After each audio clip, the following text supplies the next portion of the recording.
Well, kids, when you get older, you start to play a much more extensive version of the what-if game. When you're young, you can take a lot of chances with little consequences because you can always start over. But as you approach 30, you start to realize that everything you do can have an effect on what seems like the ever-diminishing amount of life you have left.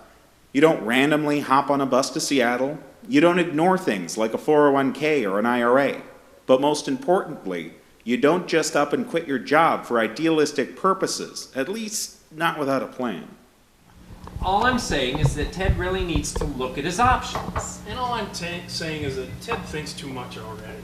But Ted can't just quit his job willy-nilly and hope for the best. He has to have a plan, some sort of safety net. Yeah, just quitting your job is just plain crazy. Well, that's just, what are you guys talking about? I mean, Ted is an accomplished architect. If he wanted to, he could go find a job anywhere in the city. Just because they want Ted to work on shopping malls in Queens instead of high-rises in the big city doesn't mean that he's compromising any of his ideals. Yeah, it could be like a temporary thing, you know, like a project for a couple of years where Ted puts his time in on this so that he can have his pick of the litter down the line.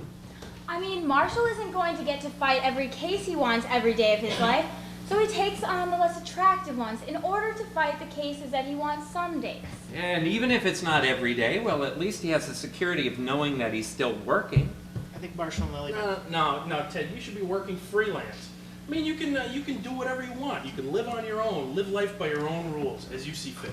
I don't know if that really... That's just stupid, Barney. People don't actually live like that. I know they say that there are people that do, but that's just a trick that people without jobs pull on you. So they can take your jobs. Exactly. Hogwash. Ted should be out there making his own decisions, living life by his own set of rules, and taking what comes. Am I right, Ted? I don't know if that's... Sure I'm right. I could just picture it now. Now, kids, your Uncle Barney always had a bit of a different take on our lives than the way things actually were. His visions would sometimes lack a certain depth to them. In thinking about my possible future that day, and by extension his own, Barney drew us a perfect, picture-perfect world of years to come. And you wanted to design shopping malls for a living. I don't know what I was ever thinking. These last 5 years have been the best of my life, Barney. And they're only going to get better, my friend. Do you ever wonder what might have been, though, if I'd taken that job? What? So you could be living out in rural New York with Marshall and Lily, withering away to the next episode of America's Biggest Loser, then going to see the Michelson's baby down the street? I don't think so. I think our lives are just fine. Yeah, you're right. I love my life now. I don't have a steady job, a girlfriend, or a savings account, but I really enjoy being a bartender. I get to meet new people all the time, and I get to drink excessively and indiscriminately. And sleep with women excessively and indiscriminately. Hi, bud.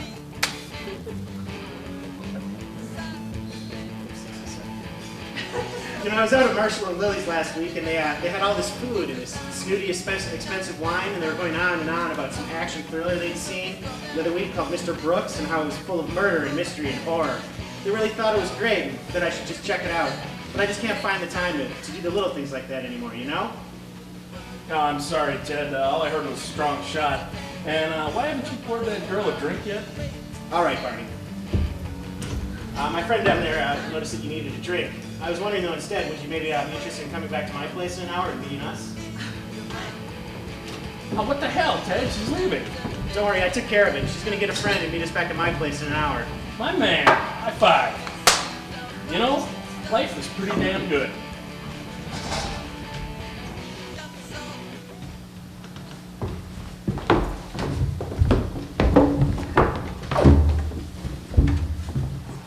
And I'd say life is pretty damn good and we'd all be happy.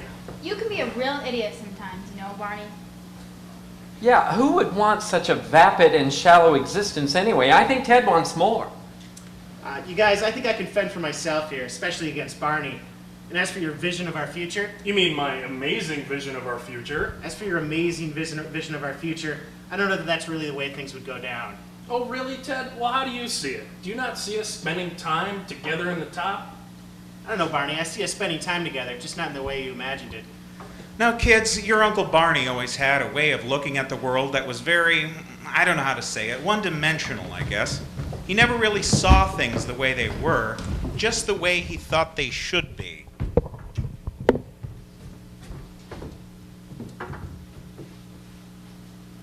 And you wanted to design shopping malls for a living. I'm sorry. Shopping malls. I don't know what I was ever thinking quitting that job. These last 5 years, it felt like the previous 30 combined. They're only gonna get better, my friend. I don't know. I spent all my time wondering about what might have been if I'd kept that job. Maybe I'd have met the woman of my dreams, had children, a whole different life that I could look back and reflect on every week. What? So you'd be living out in rural New York with Marshall and Lily, withering away to the newest episode of America's Biggest Loser, then going to see the Michelson's new baby down the street? I don't think so. I think our lives turned out just fine. Yeah, Barney, you're right. Our lives are great. I love it. I don't have a steady job. I barely scrape by bartending. I don't have a girlfriend or anyone of any meaning in my life outside of you. My savings account costs me more than it holds every month, and all I seem to do is drink excessively and indiscriminately. And sleep with women excessively and indiscriminately. High five.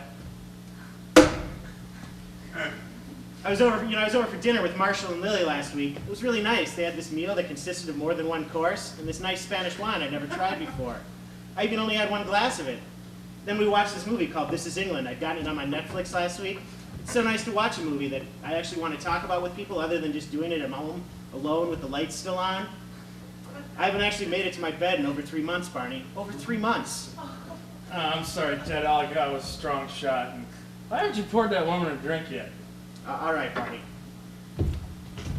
Sorry, sir. My friend seems to think you're an old pal of ours from college. Just take this shot, wave at him, and it'll be all right. What the hell, Ted? She's leaving? Don't worry about it, Barney. I told her to get a friend and come back to my place. Why don't we go back and have a drink there now? You can take it and fall asleep on the couch. My man. High five. You know, life is pretty damn good.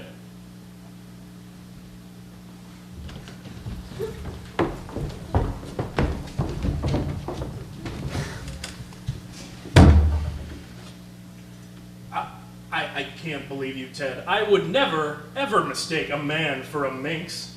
I don't know, Barney. I've seen some of the girls you take home. But that is just ludicrous. I have never in my life gone below a 7. Never.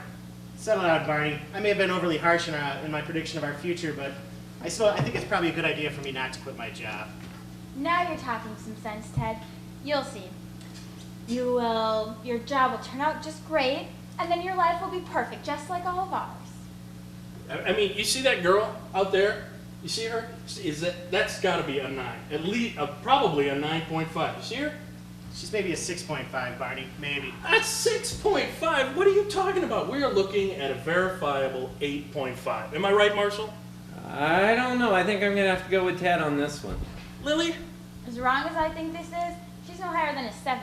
Sorry, Barney.